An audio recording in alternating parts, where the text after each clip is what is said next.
insightful exchange. Senator Kelly. Thank you, Mr. Chairman. Gentlemen, thank you for being here. Secretary Hegseth, safe to say that our weapons like SM-3s, Tomahawks, Patriot missiles have capabilities that are unmatched. That's why they cost a lot, take a long time to produce. Your budget requests $31.8 billion to expand production capacity for critical missile stockpiles. Is that correct? 31.8? I'm looking at 53 billion for munitions acceleration over 14 critical munitions, of which the ones you listed are a part. Okay, so I believe more 53. than that. Yes, sir. More than 20 billion more. So we've been working together to grow the industrial base because we're all worried about how our stockpiles would hold up in the conflict against China.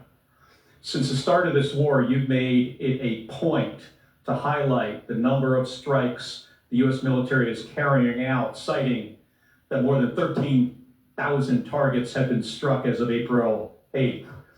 On March 2nd, you said, this is a quote, "This was a massive, overwhelming attack across all domains of warfare, striking more than 1,000 targets in the first 24 hours. On March 10th, you said, "Yet again, our most intense day of strikes inside of Iran." On April 6th, you said, and this is another quote, "The largest volume of strikes since day one of this operation." Your department has released video after video of things blowing up. None of us doubt the strength of the U.S. military and their ability to do hard things. I understand that better than anybody. The questions we should be asking and answering are, what does this cost us and what does it achieve for the American people? Many of these strikes use our best weapons, and we're using a lot of them and a lot of interceptors. Open source reporting has estimated that the military has used an outrageous number of Patriots. I'm not even going to say the numbers, but a lot of Patriots, a lot of BAT rounds, JASSM-ER, Tomahawks, very expensive, exquisite. We can't make these munitions overnight, and it's clear from your budget request that you know that. Can you tell us how many years specifically is it going to take to replace these systems? Senator, thank you for the question. I would defer to the comptroller on the amount because I think it's a lot higher than 53. If you look at long-range fires, JASSMs, LRASMs, Tomahawks, we're looking at 238 billion. Okay, We're looking at 40 billion for hypersonic. So I actually think it's closer to 330 billion in munitions. Okay, how many years to replenish? That's the question. I think that's exactly the right question too, Senator, because the time frame we were existing under was unacceptable. Okay, well, what this budget does, months and years, fast. Years. I mean, we're building new plants in real time. So just to replace what we have expended. I said months. And then you said years. Both, it depends on the weapon system, but 2 to 3, 4x of what we have today. So Okay. yes, we're dealing with a reality under the previous administration of what they sent to Ukraine and what they allocated elsewhere. Okay, I got it. So And we we're fired rapidly moving years quickly. worth of munitions. And it is clear that these are being expended to try to achieve some objectives. That was the plan. But, Mr. Secretary, this war is stuck. The Strait of Hormuz is closed. The Iranian regime is in place. The nuclear material still in their hands. Americans are being crushed by higher costs. And it's not clear to them at all what the goal of this war is.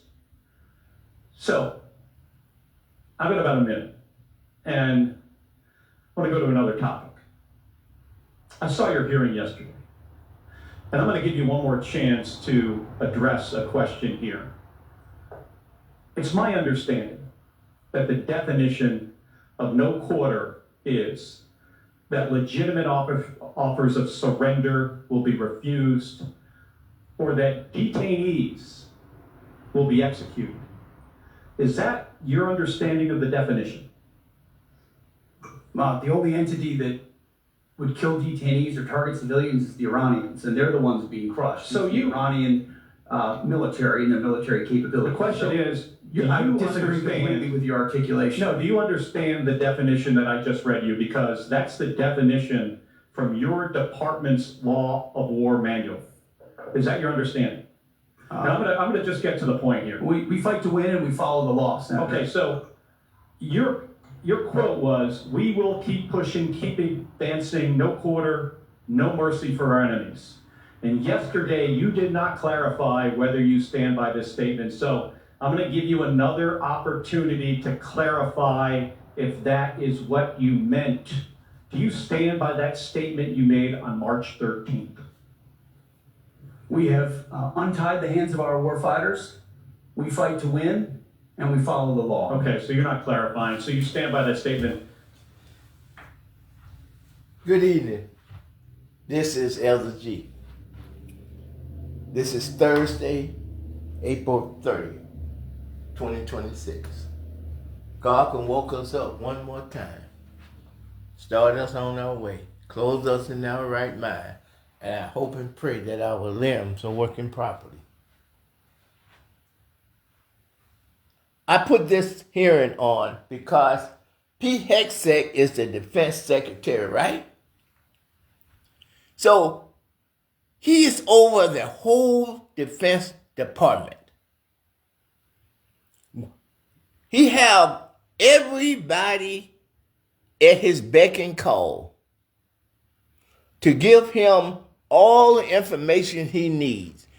He got the best of the best, and he can't even come to the hearing and have sense enough how to even answer the question, because he ain't nothing but an alcoholic. He's a drunk. You got young men and women going to war behind an ignorant defense secretary that ain't nothing but a drunk. You're gonna send your sons and your daughters to a war that didn't need to be fought because Iran was not a threat to us. They all the way across the ocean. They don't even have a missile to reach America. And you let this ignorant Nazi send your sons and your daughter to die. I believe that 14 is dead already and over 300 injured. And they done spent over $25 billion already with no end in sight. It's just incredible that America has got so much hate in their heart that they cut low-income kids free lunches. They cut Medicaid to help support the elderly that can work 40, 50 years and pay taxes so it can help pay for them to go to the nursing home. They them cut grants to colleges with young low-income kids that got good grades but just don't have the income. Let me show you what the scheme is and how the scheme works. See, Donald Trump, when he became president, and he know ahead of time what he gonna do. Okay? So what he do is he get Donald Trump Jr. and he get Eric Trump and he get Barron to go out and invest in military stock. Eric and Donald Trump Jr. invested in 3 companies that's going to replace the bombs and the planes and everything that was destroyed in the war.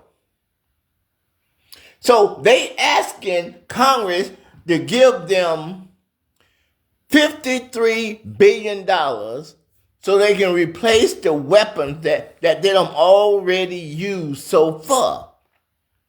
So the contracts that they given to the 3 companies that Donald Trump Jr. and Eric Trump and Barron Trump, they getting paid millions and millions of dollars to make sure that they daddy direct the contract to the 3 sons that gonna make sure, that gonna guarantee that they get the contract. See, that's what investment is. See, if your daddy is the president and he the one that make the call to go to war, so Eric and Barron and Donald Trump Jr., they knew 6 months ahead of time what their father was going to do. So they go out and they present the plan to these 3 defense contractors, and they basically guarantee that those 3 defense contractors is going to be the one that get the contract, but they're going to kick out the back door. They're going to kick the money back to Donald Trump Jr. and Eric Trump and Barron Trump. See, that's how investment works. That's why they want to get in power, so Donald Trump can destroy the country, because the country don't like him. And because the country laugh at him, he and his son, Donald Trump Jr., like 14 months in office, Donald Trump Jr., which was basically broke, he almost a billionaire now.